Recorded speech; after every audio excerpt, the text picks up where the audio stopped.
History is filled with epic battles and grand wars, but some conflicts stand out of their sheer absurdity. From the War of the Bucket, where an oak pail almost sparked an Italian crisis, to the Pig War, where a wayward porker brought the US and Britain to the brink of a battle. These bizarre confrontations show that even the smallest incidents can escalate into international disputes. Welcome back to our channel, where we make history fun with a little comedy thrown in, just for the laughs. Today, we will be exploring 14 of the weirdest wars that prove truth is indeed stranger than fiction, where misunderstandings, minor grievances, and downright comical events ignite conflicts that left their mark on history. These will leave you shook at how little it takes for two to get testy. You are not going to believe your ears, so strap in for a whirlwind tour across the continents. Let's start with the wacky and travel all the way to the absolutely absurd, starting slow. Coming in at the weird war number 14, we have the Opium War. The Opium Wars are the epitome of a ridiculous drug deal gone wrong on an international scale.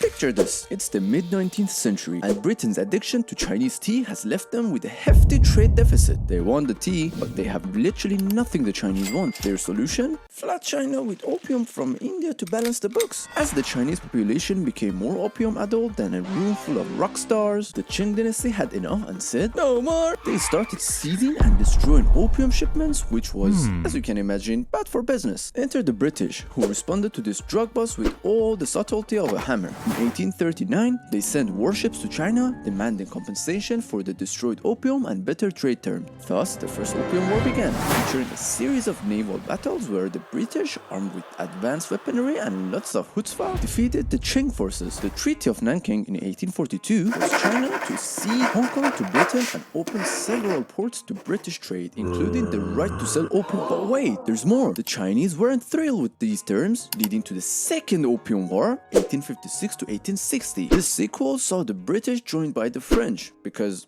why not? Together, they taught China another lesson in gunboat diplomacy, resulting in a Treaty of Tientsin, which further opened up China to Western exploitation and legalizing the opium trade. In the end, the Opium Wars were a darkly comedic tale of how one nation's insatiable thirst for tea led to an entire continent getting hooked on drugs, illustrating how absurd and tragic the pursuit of profit can be. Unlucky for some, coming in at 13, we have a weird war called the Kettle War. Picture this, in 1784, the Dutch Republic and the Holy Roman Empire were squabbling over control of Scheldt River, which is crucial for trade. The Holy Roman Emperor sent a single ship, the Lally, to assert dominance and break the Dutch blockade. Enter the Dutch, who decided to respond with all the seriousness of a Monty Python sketch. They dispatched one warship, the Dolphin, which approached the imperial vessel with a single aim: kettle collection. With impeccable aim, the Dutch fired one cannon shot, hitting the soup kettle on the deck of Lally. Startled and presumably embarrassed, the crew of the imperial ship surrendered almost immediately. This lone cannonball that resulted in no fatalities and only a dented dinnerware sparked the triumphant capture of Lally and secured the Dutch control over the river. The Holy Roman Empire, faced with the comedic reality of their kettle catastrophe, retreated without further fuss. The Kettle War is a shining example of how a conflict can be resolved with minimal violence and maximum humor. The Dutch celebrated their victory over a kitchen utensil with a national sense of pride and a bit of chuckle. This peculiar conflict reminds us that sometimes all it takes is one well-aimed shot to stir things up, even if the prize is just a battered pot. In at Weird War number 12, we have the Pig War. In 1859, the US and Britain nearly went hog wild in the Pig War over the San Juan Island, some little islands between Washington state and Canada. The root cause? An American settler's pig devoured a British farmer's potatoes, leading to the pig's untimely death. Outraged, the farmer demanded compensation, sparking an international standoff. Both nations sent troops, who spent months glaring at each other over campfires, all due to one porky provocateur. Luckily, cooler heads prevailed and a joint military occupation was agreed upon. So, this bacon-flavored brouhaha thankfully ended without bloodshed, proving that sometimes even geopolitical disputes can be particularly ridiculous.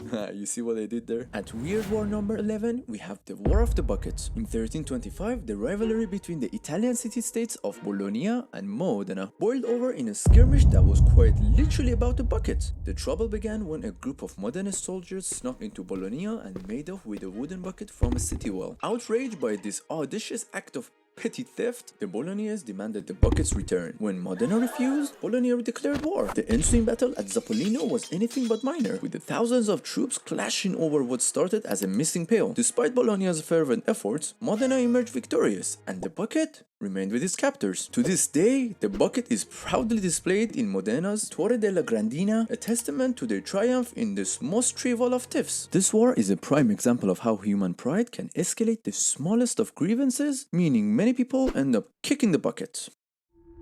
Coming into the top 10 weird wars, we hit the oddest highs, starting with the War of the Jenkin's Ear. The year was 1731, when the British captain Robert Jenkins had his ear lopped off by Spanish coast guards who accused him of smuggling. Jenkins, displaying commendable foresight and a flair for drama, preserved his ear in a jar of brandy. Fast forward to 1738, Jenkins dramatically presented his pickled ear to the British Parliament, claiming, "Look what they did to me." Outraged and perhaps slightly amused, the British public and Parliament used Jenkins' ear as an excuse to declare war on Spain in 1739. Thus began the War of Jenkins' Ear, a series of naval battles and colonial skirmishes that were more about trade control and maritime dominance than about the infamous ear itself. Despite its gruesome trigger, the war was characterized by its lack of significant outcomes. There were plenty of maritime clashes and colonial jostling, but no grand victories or resounding defeats. War eventually fizzled out and merged into the larger conflict of the War of Austrian Succession. Jenkins' ear, though, probably enjoyed its brief fame as the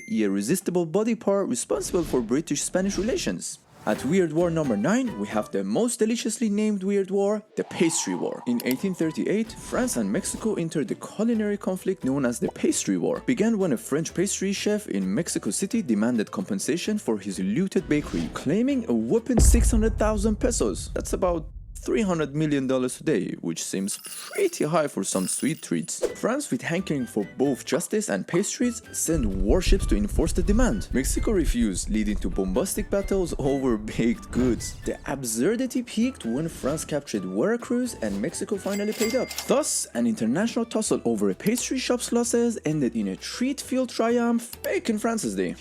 Climbing our list at Weird War number 8, we have the all-American Toledo War. In 1835, Michigan and Ohio bickered in the hilariously petty Toledo War over a swampy strip of land. Michigan, eager to become a state, and Ohio, wanting Toledo for its port, sent militaries to confront each other in series of blustery standoffs. The only casualty? A sheriff's injured pride and minor scratches. After much comedic chest puffing, President Andrew Jackson stepped in, granting Ohio the disputed land and giving Michigan the Upper Peninsula as a consolation prize. The ridiculousness ended with both sides claiming victory, a totally awesome outcome, proving even the silliest of disputes can lead to statehood and more real state, and that romp through history was just the beginning. We've only scratched the surface of history's quirkiest confrontations, and there are plenty more bizarre battles to explore. Curious about how emos, COD, or even football could ignite a war? How a golden stool nearly wiped out an entire civilization? Join us next time as we delve into the remaining 7 weirdest wars that defy conventional logic and showcase the oddities of human conflict. Comment below which is your favorite so far, or let us know about the weirdest wars you have ever heard of. And check more of our work to uncover more tales that blend humor, absurdity, and history in the most unexpected ways.